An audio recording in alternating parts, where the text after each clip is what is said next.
Hey everybody, this is Michael Bryson. Welcome to the This Is Bodybuilding podcast, the first ever This Is Bodybuilding podcast episode. Excited about this. Want to give a big thank you to everyone for tuning in, and a huge thank you to all the patrons on Patreon. You guys are what's going to keep this thing going and growing throughout 2021. With the 2020 Olympia having just finished, about, 3 weeks ago now, I thought what better way to start this whole thing off than with a review of that show, specifically the Mr. Olympia, the men's open bodybuilding contest, and most specifically, I'm going to review the guys in the top 9, the single digits, the elite of the bodybuilding world. And before I do that, though, I want to give a big thank you to Jake Wood. Huge thank you to Jake Wood and his entire Olympia team. Tamar, Tarek, Heather, everyone involved. Dan Solomon, of course. This year was a year that was full of adversity, right? With COVID-19, changing of timings and of shows and venues and cancellations throughout the season and postponements. But they pulled together so well and made this Olympia really special. I think it was probably the best Olympia I've been to in terms of the staging and the lighting. Everything was amazing. I thought it was much better than the shows at the the Orleans Arena, the Orleans Arena in Las Vegas. Of course, this time around it happened in Orlando, and the staging was amazing. They made a big thing about how this was the biggest stage in Olympia history, and I thought, who cares how big the thing is, right? Just have it lit well. Well, as it turns out, it was amazing that it was that big. It really, really worked out well for the ladies in fitness. They had a lot of room to do their routines. We'll talk about that at another podcast, another time. But it gave the guys a lot of room to spread out, even though they probably weren't spreading out that much, as they love to bang elbows. What is that? What's that all about, guys? Spread out a little bit. Let us see your physiques. I don't know why everyone feels like they have to be on top of each other, as if the judges weren't going to see them if they were, 6 inches further to the left or right. Saw the elbows banging quite a bit, and that really came into play at the classic physique Olympia, but that, again, will be talked about on another podcast. Right now, I want to talk about the top 9 of the Mr. Olympia. Starting off the top 9 is a legend, one of the greatest legends in the history of the sport, Dexter Jackson.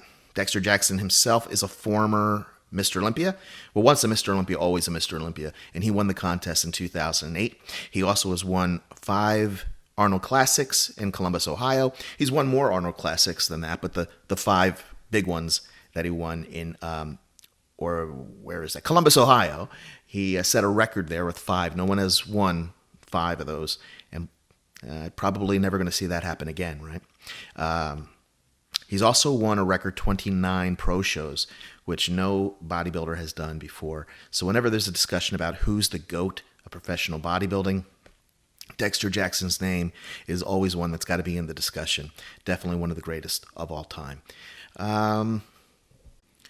Earlier in this year, Dexter placed second at the Arnold Classic, finishing second behind William Bonac, who won his second Arnold Classic this year.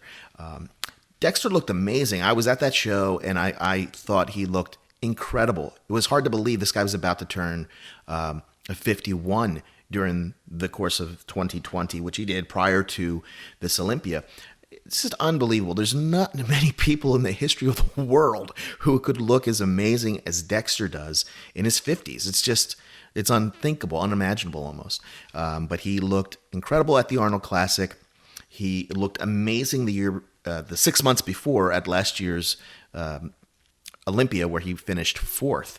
I don't know how many times this guy's finished in the top 5 of the Olympia. It's got to be a record. I have to look into that. Surprised I don't know that off the top of my head. I probably have it locked away somewhere in the back of my in my brain. But he is just an amazing testament to what genetics can do. I mean, the guy's just fantastic. So this year at the Olympia, he was a bit downsized. He looked quite a bit smaller than he did, less full than he was at the Arnold. I don't think that this was a matter of his age. He's 51, but he looked amazing 6 months prior. Well, more like 9 months prior. And 6 months prior to that, he looked amazing. So I don't think it was just a matter of a switch being flipped and suddenly Dexter Jackson is old. No, he still looked amazing. He was just down in size, and it was probably, I'm guessing, I don't know, I haven't spoken to him, but I imagine that he may have over dieted or done an excessive amount of cardio with the hopes of coming in super shredded for his last show, because this was his last show. He knew this going in. We all did. It was a big emotional moment, actually. His final posing routine, his family stormed the stage, and it was really something to see, really a tearjerker. It was really an honor to see him in his last show. And he looked amazing. He was in great shape. He was just a little bit flat, it seemed, and a little smaller than normal. And going into this thing, I had predicted that he was going to be in the top 5. He really has the physique to do that. And I'm sure if he was to come back next year, he could bring a package that would get him back into the top 5. But he is done. He is retired. We are going to miss him on that stage. He's brought so much to the sport in his 21-year career. Really someone who has achieved greatness. In 8th place was Hunter Labrada. This guy's a legend in the making, right? He's got a pedigree that's just unbelievable. His father, of course, being one of the greatest bodybuilders of the 80s and early 90s, Lee Labrada, who finished second at the Olympia on 2 occasions, was top 5 multiple occasions. Much different physiques. Lee was a shorter, more, I don't know, it was a slighter build, more of a classic physique looking type guy at about almost 5'6". He used to compete at the 175 to 195 range in pounds, right? Well, his son Hunter is huge. I mean, he's got to be, I'm guessing he's 5'10", 5'9", but he was right around the 250 pound mark leading up to the show. I don't know what he weighed actually on stage, probably just below 250 pounds. Big guy, and he's got humongous potential.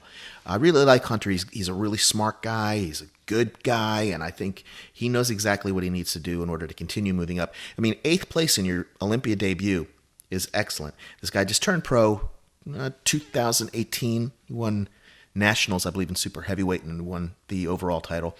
And then he qualified for the show, I believe, at the Tampa Pro of 2020. And yeah, he looked great. It's just, he knows what he needs to fix, and he's talked about this. It's just his back needs a little more thickness, a little more depth of detail. It's all there. It's all going to be there. Give him another year or two, and the guy's going to be absolutely phenomenal. He already is, really. His conditioning could be a little bit better too. He was a little blurry, but this is stuff he knows, and it's fixable. And I think in the next couple years we're going to see him in the top 5 for sure. The sky's the limit, really, for him. Great posing, too. His posing routine was awesome. You wouldn't expect anything less from a Labrada. But Hunter is his own man, right? He's not Lee Labrada, the second coming. He is the first coming of Hunter, and I think we're going to see great things from him in the future. In 7th place was big Ian Valliere. Ian looked crazy. I mean, the guy was in phenomenal conditioning. He's a big dude. He doesn't have pretty muscle, but he's got like granite, grainy looking muscle, and it's very impressive. I mean, this is the epitome of what I would call a Herculean physique. He's not all about aesthetics, although he's not without aesthetics. His physique he's got great taper. The guy's quarter turns are unbelievable. He's probably got some of the best quarter turns in the IFBB Pro League right now. And 7th place, great placing for him. He qualified for the show, winning the New York Pro in 2020. It was really interesting. This guy, he had a lot of criticism against him for that show. And I thought he looked phenomenal. I watched that show via live stream, saw lots of pictures. Maybe he had been sharper in past shows, but he certainly looked like he won this show to me, the New York Pro. I had no problem with him qualifying via a win at that show. And at this show, man, he looked amazing. In 7th place, great placing for him. 2019, he didn't even qualify for the Olympia. And the year prior was his Olympia debut. I think he placed 14th Yes, he was like 14th place for the Olympia in 2018. So he like halved or doubled, whatever you want to look at it as, that placing at 7th place in the Olympia. Very good. I think by next year, we're going to see him in the top 5, and that could be, something that he's doing for quite some time. I don't see his career slowing down. He is really on track of being one of the top stars of this era. In 6th place was Big Akeem Williams, and my God, Akeem looked amazing. This was the best I've ever seen the guy look. He was sensational. The guy's got really some of the biggest limbs. His arms and legs are huge. His entire physique, he carries a massive amount of muscle mass, thickness, density. His upper back, the lat spreads are crazy. Yeah, his lats don't go down as low as some guys, but for the front lat spread, the look is sensational. Fills up the space between his arms. He just looks amazing. His front poses and side poses are really, really phenomenal. The side leg, the depth of detail that was there, tremendous. Was great. I mean, his conditioning has improved fantastically. Is that a word? Fantastically? Tremendously. He's improved his conditioning. Anyway, from the back, his glutes and hamstrings didn't look so bad. They were in as much as I've ever seen them in. His upper back, there's some thickness of skin there, right? And he's maybe holding a little water. Some guys are just thicker skinned than others, but I think that for sure he can nail this conditioning a little bit better than he did. And really, it was already good enough for him to finish top 6 in the Olympia, and it was a deserving 6th place. I think that we're going to see him moving up quite a bit in the rankings. I would love to see him next year standing next to Big Ramy. That would be something to see, and I think we'll be seeing that comparison. And I think he'll do pretty well for himself in certain poses. And I wouldn't be surprised if we see him in the top 5 or better next year. Now, whereas I would say that I agree 100% with the judging of this show so far. And I want to say that in terms of the entire Olympia for all of the divisions this year, I thought, the judging was great. When I disagree with judging too, I'm going to say some things that I disagreed with. I'm not saying I'm right and they're wrong. They are professional judges. They are the Olympia judges. They are the best in the biz, and they had better seats than me. But I have opinions too, and so what I'm going to say, I'm not saying I'm right and they are wrong. It's just something to think about, right? And everybody can have their own opinions of what they saw. It's I try not to bring fanboyishness into it. I try to bring an informed, educated opinion to my assessment of the physiques and placements. Of course, though, I got my favorites. You got yours. And undoubtedly, the judges have theirs as well. But before I go into my assessment of the top 5, which I did agree, I want to say I agreed 100% with who the judges had in the top 5, but my ordering of those 5 might be a little bit different. As it is, for the record, the actual placings are Big Ramy was first, Brandon Curry was second, Phil Heath third, Hadi Choopan fourth, and William Bonac fifth. Now, at prejudging, and I'll put up the scorecard here. You can take a look for yourself. The judges had Ramy first, Phil Heath second, Curry third, Hadi fourth, and Bonac fifth. They had first and third place very, very closely, and there was actually only a 1-point difference between Hadi and William. The prejudging was, I would say, really exciting. It was definitely a very close show. The top 5 put on a phenomenal performance, all of them. Everyone that came out looked great. I left that show, the prejudging, thinking it was a very, very close show between Ramy and Phil. I wasn't sure who I had in first. I was pretty sure who the judges had in first. You can kind of tell these things as call-outs are done and placings and positioning of the competitors unfolds in front of you. I think I had, I couldn't tell who I thought was best. They were both great. And I'll talk about them all, both individually. But yeah, it was definitely between Rami and Phil at the end of prejudging. And as far as the others go, I also thought it was really close between William and Hadi, like the judges did. I had Brandon Curry pretty much I had solidly in third. William and Hadi, I was back and forth between the two. I personally like William's physique better. I just like the way it flows. He's also a little more complete than Hadi. Hadi lacks forearms, and just his shape and flow isn't quite as nice, and his muscle bellies aren't as pretty as William's. But William was not as sharp as he normally is on prejudging. At least he didn't seem to me to be from the back, especially. So I thought it was very close. Again, I still favor William over Hadi, and I left that night prejudging pretty much thinking it was going to be probably Rami in first, Phil in second, Brandon in third, William in fourth, and Hadi in fifth. Although those two I thought could flip, I also thought first and second could flip. And talking about things like forearms, people say things like forearms and calves don't really matter that much, and they don't matter as much as things like pectoralis majors and latissimus dorsis, but they do matter, especially when physiques are that close. When things are that close, you look for all the small things that are there or not there, and to me, that's why I think just Williams a little more complete. And I had him pretty much in fourth.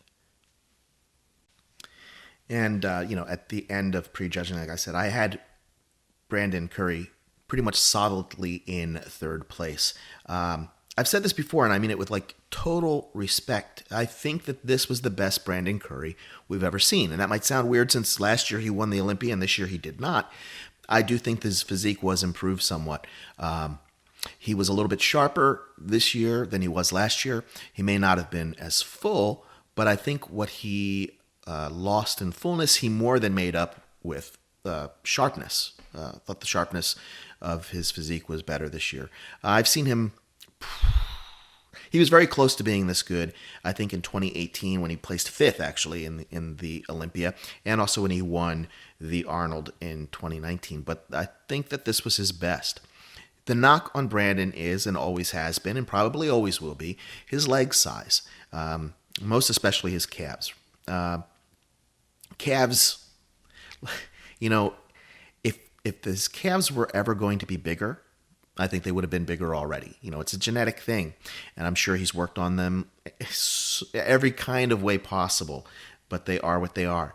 And as far as his thighs go, his quads and his hamstrings, from the side, his legs, you can't knock, right? His legs look great from the side. There's nice separation. The hamstrings hang nicely. But the sharpness from the back wasn't there in the glutes and hamstrings. And then, like I said, the calves are smallish. While he has nice sweep to his quads, I would also say that the size is just not quite on the level of some of the top guys. Now, I do think they've improved. I think every year since he's been with Abdullah and working out at Oxygen Gym, he's made slight improvements to his legs every year. And that's not to say that stopped, right? Next year they could be a little bit better. And I totally believe that another Olympia win is not out of the question for Brandon. If he did it once, he can do it again. And because we saw some people sharp this year who haven't been sharp in the past, it doesn't mean that they're going to be sharp next year or the year after. Consistency is what's going to be key for all of these guys in terms of their placings, and improvements need to be made, right, in order to move up or to hold on to positions that you already have. But yeah, I think Brandon looked great. I thought this was his best that I've seen. His posing was phenomenal. His transitions are great. He's very polished, and he looked like a champion up on the stage. Probably the most anticipated moment in recent history for the Olympia was the return of seven-time Mr. Olympia Phil Heath to the Olympia stage. It's his first competition since the 2018 Olympia when he finished second to Sean Roden. So this was highly anticipated. We all know that he had multiple hernia surgeries to repair his abdomen. And I think everyone's attention was going to be on his abdomen from the moment he stepped out on stage. And it was, right? That's what everyone sort of fixated on. And it's continuing to fixate on as they write things on Instagram and YouTube. But I'm going to talk about his physique as a whole first. And then I will talk about his abdomen for sure. You know, he went into this whole thing sort of in shadow mode, like Dorian Yates, right? We didn't see any progress pictures. He was a mystery coming into the show. Everyone knew he is a 7-time Mr. Olympia. He knows how to get in shape. He's got all the body parts. But we also knew that he had this multiple surgeries done, actually, to his abdomen. So what did he look like? I think Phil looked pretty good. People are talking about him being down in size. He actually wasn't down in size. He was about 243 pounds on stage, and that's about average for his body weights. He's weighed as low as about 232 back when he won his first show in 2011, and in 2013 he was his biggest at about 248. Right, so he's always been sort of in the 240s for the most part. Actually, for the most of his Olympia wins, he's weighed in the 240s, and this body weight, 243. Was pretty much his average Olympia body weight. What I think we saw was not that he was down in size, but that he was a little flat. I think that perhaps they, were concerned about carb loading too much, perhaps just to make sure that his stomach wasn't distended. And it really was not. He controlled his stomach throughout all of the mandatory poses and quarter turns. His quarter turns were great. I think when it comes to the top 5 in the quarter turns, I had him winning. His muscle bellies are phenomenal, and his shape is great, and he controlled his midsection throughout. Now, he did relax the midsection in transitions, especially as the evening went on, and more so perhaps in finals, but I'm talking about prejudging right now. So yes, he did relax it at times. And I think that if that was anybody else, no one would really care, right? Because this has happened to many bodybuilders in the past. But this is Phil Heath, who has had the stomach issues. And so the attention was 100% on his midsection. And, I think when it comes to Phil, and to any of the greats, right? You're not just compared to the guys on stage with you. You're also compared to your former best. And, 2011, 2013... he didn't have any stomach issues because the hernias were not bad. Now he's had the hernias, he had them repaired. And so, yes, when he does transition sometimes or relax in between poses, the midsection does protrude a little. But it was not that bad, honestly, in my personal opinion. Was it his best? No, I don't think it was his best. And I don't think that he would say that was his best. But I do think it was pretty damn good. And I would say that during prejudging, when it came to the mandatories, not only did I think he was great in the quarter turns, and I possibly would have given him the quarter turns to Phil. I definitely give him the 2 back shots. He was very hard to beat in both those, especially the back double bicep. His back double bicep is still the best in the sport today. His side shots were great. He controlled his midsection throughout the side tricep. The side chest was phenomenal. Big Ramy in the side chest and his side shots. What made Ramy impressive in the side shots is his legs. His side leg is just crazy. I thought those side shots, it was close between Phil and Ramy. When it comes to the front shots, front double bicep, yes, you can see the scarring on Phil's abdomen, but his physique looked phenomenal in the front double bicep. And Ramy, though he looks great in the front double bicep, his proportions aren't amazing, right? His quads kind of throw things off. The size is just cartoonish and not necessarily in a great way when it comes to his front shots. His front lat spread, yes, he probably took front lat spread from Phil. He's got the width there. Most muscular, abs and thighs, I would say probably Ramy, but it wasn't a blowout. If you look at Ramy's midsection, his abs are a little funky too. His abs are a little, take a good look. The one side, those abs are short. The other side, they're longer. He's had hernia surgery himself, I believe. And although he controls it very well, especially for a guy his size, 290 pounds, he's a fucking freak. And, yeah, he's an amazing specimen. I would say that abs and thighs I would probably give to Ramy, but the most muscular pose I still give to Phil. So it was very close between the two at prejudging. And to speak more about Big Ramy, Mamdouh El-Sbaye, the guy's an absolute beast, and this was definitely him at his best. His conditioning was very, very good. It wasn't groundbreaking. I wouldn't say it was like crazy conditioning like Ronnie Coleman or Phil at his best or many other people, but it was amongst the best at this show. And it was definitely the best that we've seen from him since 2016 when he worked with Chris Aceto, who had him looking great at the at that Olympia. In 2016, he was flat at prejudging, but he looked amazing at finals. I think that was his best Olympia showing, really, to date until this show. And he looked great at the post-2016 Olympia tour. He looked incredible. But this was probably him at his best. It was a little bit downsized for him at 290 pounds, still the most massive guy on the stage. And, when you're that big and you have good conditioning, as he did, you're very hard to beat. It's really difficult to combat that sort of wow factor that a mass monster like that has. So, yeah, he was very, very impressive at both prejudging and finals, and I'll get into that very shortly.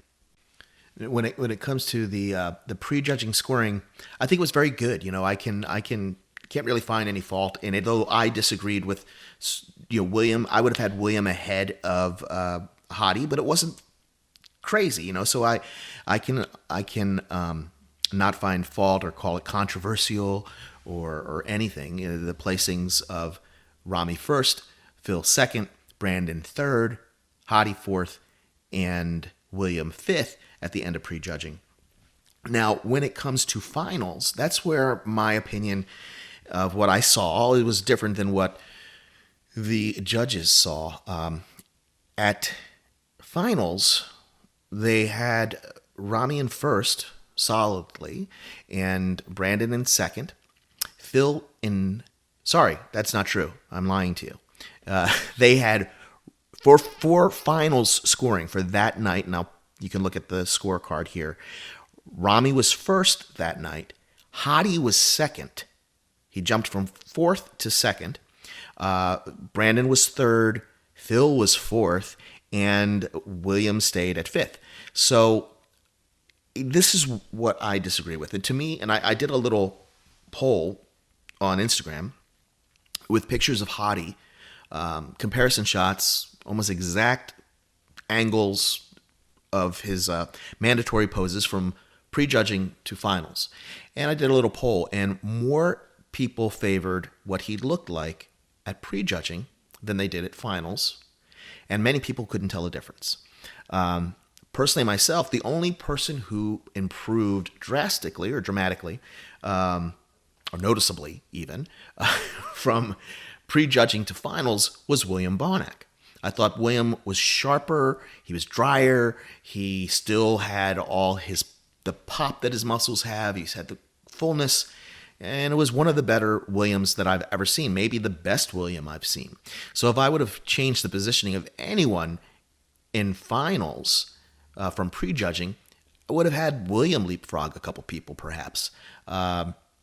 Definitely not Hadi, who to me his conditioning was good. It wasn't as great or fantastic especially as what we saw in 2019 at the Vancouver Pro when he qualified for the 2019 Olympia. The guy can get super shredded. Now I know that there's all kinds of, this is a crazy year, right, with COVID, and he himself especially had a lot to deal with. But I'm not, everyone has their stories leading up to the show. What matters is what we see on stage. And his conditioning was very, very good. but I wouldn't say it was crazy, right? And I think that especially on finals, William not only was at least as good conditioned, if not better conditioned than Hadi, he's just got a better physique in terms of muscle bellies and completeness. So I definitely didn't see it the way the judges saw it. And I didn't see anything about Phil to move him down from the second place that he was in. I would say that at finals, when the show was all finished, I had Rami first. Mostly, I say that based on it was just obvious what the judges had, and it's a well-deserved victory. He looked great, his best ever. You reward improvement. Phil, I had in second, Brandon third, William fourth, and Hadi fifth. And I know people are going to find that controversial. I think Hadi's a phenomenal bodybuilder. I just think he looked like the fifth best bodybuilder in the world at this particular Olympia. And that's not an insult, right? And I think next year we'll see him move up, especially if he can get to the country a bit sooner. If he can get to the United States a couple weeks before the Olympia, he's going to be golden, right? Yeah. So yeah, though I personally disagreed with what happened at finals. I can't say that it was so drastic that I think it was controversial in any way, and it was a very, very close show. That is for sure. I think the judges really they just switched things up a little differently than I did for finals, and I think they did a great job in terms of not just this particular division, but all of the divisions. They did an excellent job. There were some things I disagreed with about in a couple other divisions, but again, minor disagreements, and definitely I think they're top fives in everything except perhaps bikini. I agreed with all the names that were in the top fives. I just, personally, I find it hard to place Phil any lower than second at this Olympia. And I know people are going to say that I'm a fanboy of Phil's.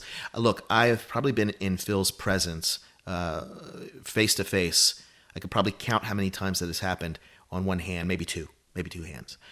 We don't have each other's phone numbers. He didn't pay me to say any of this.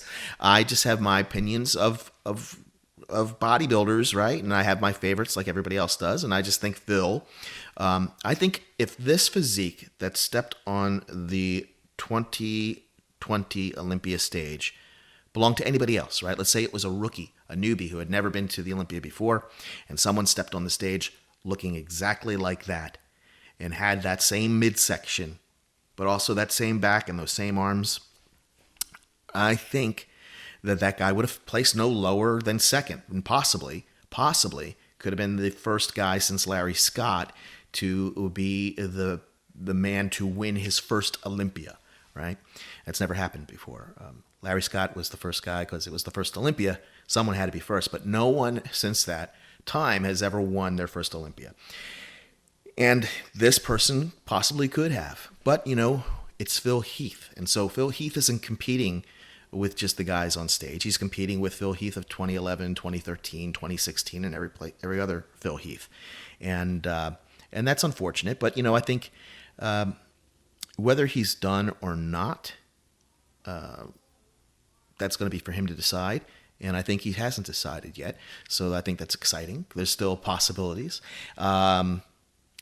Whether you consider him the greatest of all time, I certainly consider him one of the top two bodybuilders of all time at the very least. Unless you are just basing your opinions on your feelings about the person as opposed to their physique and their accomplishments, you got to consider the guy top five in history. If you don't, you don't know bodybuilding. And that's not me being egotistical and saying that I know it and you don't. It's just me being truthful and saying I'm being honest. And I hope everybody else is too, and realizes that this guy, he has placed in the top three of the Olympia 11 times. And there's no other bodybuilder in the history of the sport who has done that. No one has been top three 11 times. And for him, 11 consecutive times. Of course, he didn't do 2019, but for his 11 last Olympias, he was in the top three. And 7 of those times, he won the contest. History, I think, will remember those facts and will shine on Phil Heath, whether or not the Monday morning quarterbacks will shine their opinions on him. As far as Big Ramy goes, I think he has got to be considered a deserving champion. He's Mr. Olympia. He won the show, and he did so by beating the reigning Mr. Olympia, Brandon Curry. Both men were at, in my opinion, their best ever, and he came out on top. And he is the champion, and I think he should be celebrated as such, and will be. Next year was going to be really exciting for him. He's going to see new challenges. A lot of big guys will be coming on back to the stage. We'll see Akeem Williams back. We'll see the return of Ruli Winkler, hopefully, and hopefully Steve Kuklo will find his way on the Olympia stage. So we'll see these big dudes compared to Big Ramy, and that should be pretty exciting. Also, of course, Sergio Oliva Jr. will hopefully be making his return to the Olympia stage. A dynamic performer who I think, man, this guy, if he gets it right, he could definitely be a multiple-time Mr. Olympia himself. And, of course, hopefully we'll see the return of 7-time 212 Olympia champion Flex Lewis, who this year, of course, had to step down. He was invited to perform at this Olympia, but due to medical reasons, he did not, and he seemed very healthy and in good spirits at the Olympia. It was great to see him. What a great champion he is, and hopefully we will be seeing him on stage at the Olympia next year. And I think that'll wrap up my review of this year's Men's Open Bodybuilding Mr. Olympia. I'm sure not everyone's going to agree with my opinions here, and that's cool. I don't expect everyone to agree with them. And I'm not even saying my opinions are right. It's just how I viewed the show. Everyone is going to have their own take on things. I just hope that everyone can, have opinions that are informed, educated, and based on what they actually see, as opposed to what they're told to think. Again, I'm not telling anyone what to think or what is right and what is wrong. In history, you'll show it's the judges who are right. Right? That's who has written history, and Big Ramy has made history. He is the 16th Mr. Olympia, and he brings this sport into a new era, perhaps, if he can continue to look as good as he looked, and perhaps even improve. The things that he can improve that will ensure a long reign will be to improve his proportions a little bit, bring the quads into proportion with his upper body, or perhaps just increase the size of his upper body. That's incredible to think that he could possibly do that. And just to maintain his conditioning and perhaps even improve his conditioning from what we saw this year. He could have a very, very long reign indeed. So I want to say thank you very much for tuning in. Stay tuned. There's going to be more shows that are going to come. I'm going to do different types of things, not just reviews and previews of shows, but I'll do some historic reviews. I'll do things like talk about past Olympias, the 1988 Olympia or the 81 Olympia. I'll do a show about the 93 Olympia perhaps, or whatever you guys want to see or whatever I feel like talking about. But most exciting to me is I'll be doing some interview shows. I already have some legends actually lined up to come on the show, and I'm really excited about it. And I hope that you are as well. So thank you. This is Michael Bryson, and I want to thank you for watching the This Is Bodybuilding podcast.